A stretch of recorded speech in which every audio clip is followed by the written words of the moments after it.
السلام علیکم ملګرو. پښتانه 15 کاله تاریخ لري. ملګرو دا جمله به تاسو د ډیرو خلکو نه اورئ، خو تر اوسه پورې د پښتنو د 15 کاله تاریخ داسې په صحیح طریقې سره چا ایکسپلین نه کړلو چې مطلب هغه کې پوره د تحقیق سره خبره وشي او دا خبره کې پروف شي چې او پښتانه 15 کاله تاریخ لري. ملګرو دا خبره یو حقیقت دی چې پښتانه په موجوده په دنیا په قومونو کې یو پخوانی قوم دی، نو ځکه د دې په تاریخ کې د دې په شجره نسب کې ډیر زیات کنټرډکشن دی، ډیر زیات تضاد دی. دا وجه دا ده چې دا چونکې ډیر پخوانی قوم دی نو د هغې په وجه باندې چې کوم دی دې کې ډیر تضاد دی. ملګرو نن زه په پوره تحقیق سره به خبره کوم او زه د ځانه خبره به کومه نه کوم بلکې کوم ریسرچ چې مونږ په دې وکړلو د هغه ریسرچ د ډیرو خلکو کتابونو د ډیرو خلکو د نظریاتو یو کمپیریزن چې په هغې کې یو اجماع راځي او د هغې نه دا اندازه لګي چې په دې خبره باندې ډیرو خلکو اجماع ده او بلکې دا د ثبوتونو او دلایلو سره ده، نو هغه خبره بیا چې کوم دی ټیک به وي انشاءالله. چې دا لیکچر تاسو واورئ نو د نن نه پس په پښتنو په تاریخ او په شجره نسب مکمل پوه شئ او چې څوک درنه تپوس کوي نو انشاءالله مکمل بغیر د څه شک نه ورته وایي او ورته پروف کوئ. ملګرو زما د خبرې سره اول نه درته دا وایم چې د پښتنو تاریخ کې کنټرډکشن شته، زما د خبرو سره چا اختلاف کیدی شي، خو زه چې کومې خبرې کوم نو انشاءالله هغه به پوره په تحقیق سره وي. ملګرو د پښتنو د تاریخ په حوالې سره مختلف نظریات دي. غټ نظریات دوه تیوریانې دي. بعضې خلک بعضې محققین او بعضې چې کوم ریسرچرز دي هغوی وایي چې دا د آریا نسل دی او بعضې وایي چې نه دا د بني اسرائیلو یو شاخ دی، مطلب د بني اسرائیلو په نسل کې راځي. اوس د آریا نسل چې آریا ولا چې کوم خبره کوي دوی هم خپل دلایل پیش کوي او د بني اسرائیل ولا چې کوم خبره کوي دا هم خپل دلایل پیش کوي. په اصل کې به تاسو ته دا خبره ښه نه ښکاري کیدی شي چې دا خبره پروف شي چې موږ د بني اسرائیلو ورونه یا د هغوی په نسل کې راځو، خو دا خبره ملګرو په دې کې خبره نشته دی. د دنیا د ټول قومونه په یو وخت کې دا شانتې د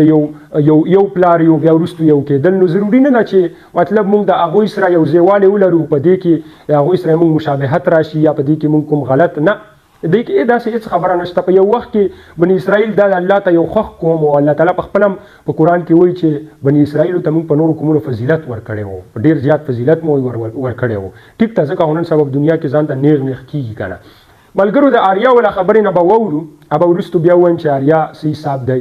خو دا یو حقیقت دی چې واقع ده موږ پښتانه د بني اسرائیلو په نسل کې راځو د سره د تحقیقه. څنګه پکې راځو ملګرو؟ د دې خبرې زموږ سره ټول نه یو غټ ثبوت خو دا دی چې نن سبا که تاسو خیال وکړئ خوشحال بابا خوشحال خان خټک داسې پښتون نشته چې هغه مطلب دا یو نور چې هر څه د هغه د زندګۍ په باره کې د هر څه په هغې کې اختلافات کیدی شي، خو هر یو پوی کس هر یو ریسرچر دی چې خوشحال بابا چې کوم دی دا زموږ قومي شاعر و، د ده په شان شاعر مشکله ده چې پر روانو 500 کالو کې نور راشي یا د ده په شان د پښتو لکه مطلب هر څانګه یې د زندګۍ ټچ کړې ده. نو لهذا د ده چې کومه خبره وي واقع ده چې ابا نن سبا یو اتنټک خبره ګڼل کیږي. نو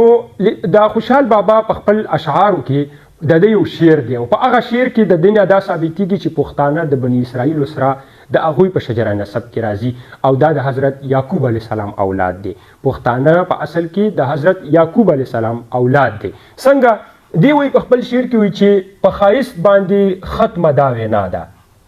چې په ښایست باندې ختمه دا وینا ده چې په اصل د یعقوب قوم وټوار دی. په دې ځای کې د یعقوب خبره راغله. نو د یعقوب تاسو ته به پته وي چې د ده 12 زامنو، د هغې کې یو یهودا د هغه شانتې لاندې 12 کیسه به تاسو ته معلومه وي قرآن پاک کې ډېره واضحه چې کله د یوسف علیه السلام واقعه الله پاک بیانوي هغې کې ډېره واضح هر څه وي، هغې ډیټیل کې زه نه ځم. نو دا د ده 12 زامنو او په همدغه 12 زامنو کې چې کوم دی پښتانه پکې بیا د بنیامین نه د نسل نه راځي چې خوشحال بابا دا خبره کوي. او نو مطلب مونږ هم چې کومې خبرې کوي خو د یو کتاب نه کوو. دا زه چې نن کوم لیکچر در کوم او کومه خبره کوم نو ما ډېر ریسرچ ورته وکړو. په دې کې د حافظ رحمت شاه دا یو لوی محقق دی، دا به تاسو پیژنئ، ډېر کتابونه یې لیکلي دي او دا خبرې یې په خلاصة الانصاب کې لیکلي دي، هغه واضح لیکلي دي په دې خبره خلاصة الانصاب حافظ رحمت شاه. نو هغه وایي چې پښتانه نسل کله بیانوي نو هغه د حضرت ابراهیم علیه السلام نه شروع کیږي. د حضرت اسحاق علیه السلام د ابراهیم علیه السلام زوی و او هغه وایي هم چې د پښتانه د حضرت ابراهیم علیه السلام د نسل نه راځي. اوس ابراهیم علیه السلام دور د نن نه تقریبا د 450 کالو په منځ کې بعضې خلک وایي چې دا په لکه بعضې کتابونو کې راغلي چې ابراهیم علیه السلام د نن نه مطلب په 2200 قبل مسیح 2200 قبل مسیح اوس قبل مسیح څه شي وي قبل مسیح دا ما تاسو ته بله ورځ په یو لیکچر کې ویلو د عیسی علیه السلام نه 22 سال مخکې به دا کلنډر داسې حسابېدلو چې مطلب د عیسی علیه السلام نه دومره وخته مخکې دا داسې حساب شوی نو 2000 کاله هغه وشول دا تقریبا 4200 سال راځي خو تقریبا 500 کالو پورې چې کم دی دا ایکسټینډ کېږي بعضې ځایونو کې د ابراهیم علیه السلام دور چې کم دی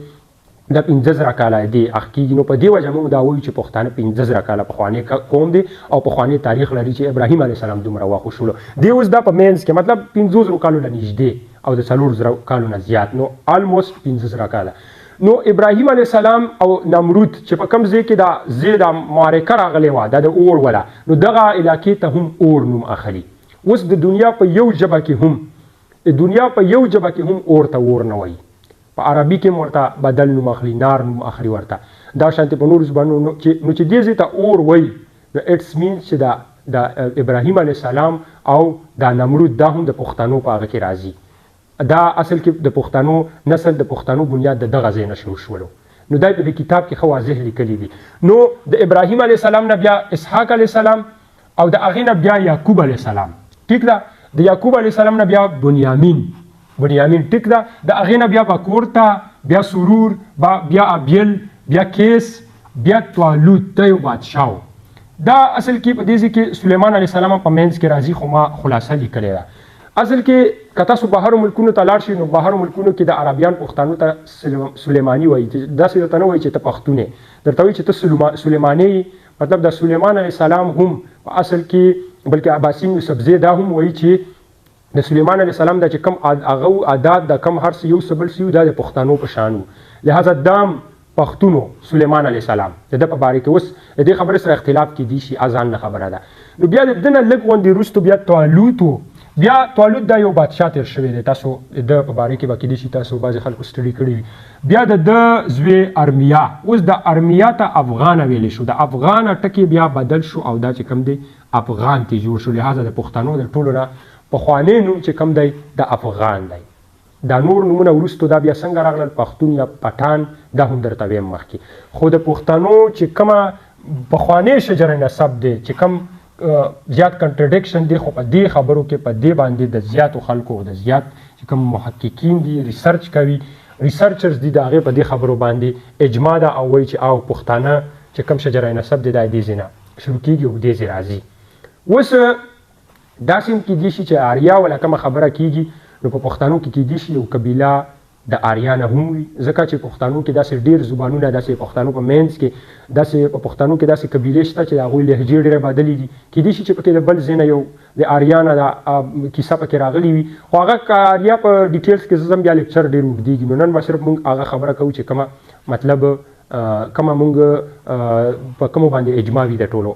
محققینو مخکې ځو د پښتون او پټان خبرې لا راځو په دې خو مې تاسو له ثبوت درکړل او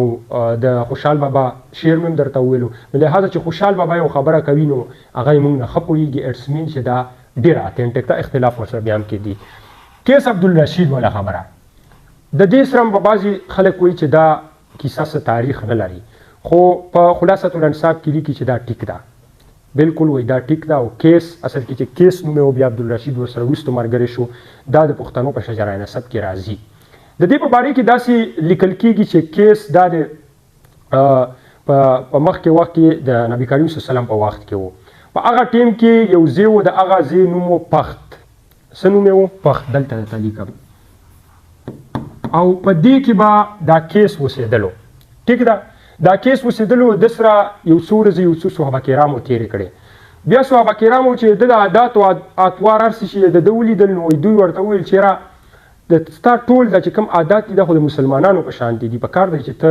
لاړ شې نبي کریم صلی الله علیه وسلم سره مطلب دا مسلمان چې ځکه چې ستا ټول هر څه دا اوس د دې ځای نه دا خبره ثابتېږي چې صحابه کرامو ته کومه خبره کوي چې مطلب پښتانه د مخکې نه په دې کې د مسلمانۍ ولا خبره مطلب دا ذاتي مسلمانو لکه دا عادات ورڅه پکې دي چې ورته وایي چې ستاسو عادتونه هر څه د مسلمانانو په شان کې دي نو اټس مین چې په شجره نسب کې دا بعضې خلک چې کومه خبره کوي چې وایي زه د مخکې نه مسلمان وم مطلب چې لا هغه دور راغلی هم نه و د اسلام چې زه مسلمان وم، مطلب هغه وخت کې هم زه په صحیح لاره وم که نه. نو د دې ځای نه هم دا خبره صحیح راځي. نو اوس دغه علاقې نوم و پخت، ټیک ده، بیا پشت هم ورته ویلی شي، مختلفې لهجې دي.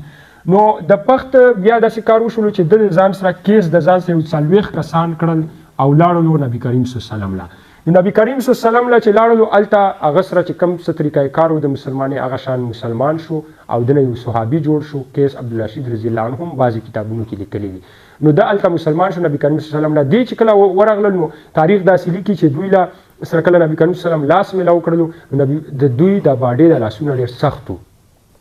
او د دوی خوبیانې د دوی عادتونه چې نبی کریم صلی الله علیه وسلم ولیدل، نو نبی کریم صلی الله علیه وسلم ته پته ولګېده چې دا ډېر د کار خلک دي. نو نبی کریم صلی الله علیه وسلم دوی ته لفظ استعمال کړلو بتان. څه شی ورته استعمال کړلو؟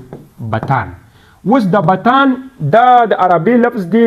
کشتې په منځ کې یو لرګي وي. زه لنډ مثال در کوم، مونږ چې بعضې خلکو ته وایي ته په دې شیز کې ریډ کی ہڈی کی حیثیت رکھتے ہیں، هغه خلک وایي که دا د ملې تیر نه دی، د ملې هډوکې دا باډي کې ډېر غټ کردار ادا کوي که نه. نو په کشتۍ کې دا شان یو لرګي وي چې په هغې باندې دا ټوله کشتۍ انحصار وي، ډیپینډنټ وي پې. نو هغه ته ویل چې تاسو به په اسلام کې د بتان حیثیت چې کم دی لرئ، دومره به په اسلام کې تاسو اهم وي چې تاسو اوس مطلب د دین بعد اسلام دپاره. تاریخ داسې لیکي چې خالد بن ولید رضی الله عنه د نبی کریم صلی الله علیه وسلم په حکم باندې کیس ته یعنی کیس عبدالرشید ته خپله لور هم ورکړله، نکاح یې ورسره وکړله. په دې وجه باندې دا بعضې خلک دا چې کم زموږ مشران په دې ځای کې غلطیږي چې وایي خالد بن ولید پښتون و، اصل کې هغه عربی و خو د ده سره یې رشته جوړه شوه. نو دې په وجه باندې هغوی کې دا ډسټربنس راغلله تاسو په ذهنونو کې چې دا کم غلطي کوئ. نو د دې ځای نه راغللو پټان لفظ او پښتون د دې د ځای د وجې پښتون لفظ راغللو. نو په دې وجه باندې حافظ رحمت شاه وایي چې د افغان د پښتنو دپاره ډېر براډ ټرم دی، ټول پښتانه افغان دي. خو بیا په افغان کې چې کم نسل د کیس عبدالرشید نه دي هغه پښتون او پټان دي. نو هغه په خپل کتاب کې اصلي کې لحاظه د افغان ټکي دا که په هر ځای کې پښتون دی د افغان دی، دا په ټولو کې بیا پخوانی لفظ دی او د افغان لفظ 4,000 کاله مخکې دی، اصل کې دغه لفظ. نو دا د پښتنو لپاره براډ ټرم دی. دې نه بعد بیا د کیس عبدالرشید بعضې کتابونه لیکي چې 3 زامنې دي دا، او بعضې وایي چې نه یو بعضې کتابونه چې 4 دا هم پکې لیکي. د ده د یو ځوی نوم سړبند، بل بیټن، بل غړغشت او بل کرلانو. دا نومونه به تاسو ته هسې عجیبه عجیبه ښکاري، خو دا عجیبه نه دي. اصل کې دوی د بچپن نومونه بل شان دي. د ده نوم ابراهیم، اسماعیل او د ده هم څه نوم داسې وایي دا کرلان. د ماشومتوب یې نور نومونه وي، خو که تاسو خیال وکړئ د پښتانه د مینې نه خلکو ته نومونه اخلي، نو په بچپن کې چې دوی ته کم لفظونه استعمالېدل دا د هغه لفظونو نه راوتي دي او دا اصل کې په هغه نومونو باندې یاد شوي دي. نو د دې نه بعد بیا چې کم تاریخ دی خو بیا ډېر اوږد دی چې د پښتنو د یوسفزی قام پکې د کم ځای نه راغو، افریدی پکې د کم ځای نه راغو، اچکزی پکې د کم ځای نه راغو. دا ټول دا بیا د دې 3 یا د دې 4 په نسلونو کې لاندې راځي. نو هغه بیا اسان دی، دومره په هغې کې څه کنټرډکشن نشته، هغې باندې ټولو اجماع ده. نو ما ته هغه ځای وویلو چې کم کې کنټرډکشن دی. لہذا انشاءالله دا لیکچر بیا اوږدېږي که هغه پکې ووایو انشاءالله دا تاریخ به هم چې پلانې قوم د کم نسل نه راغلی دی، دا پلانې د کم نه راغلی دی، او انشاءالله د دې ځای نه به یې درته شروع کوم او چې ته د هر قوم نه تعلق ساتې په همغه ځای باندې به یې درته ودروم. نو امید کوم چې د دې لیکچر نه به تاسو ته ډېر څه نوي میلاو شوي وي. نو که څه درته میلاو شوي وي نو ضرور ما ته خپله رایه راکئ. نو د اوس دپاره اجازت غواړم. الله حافظ.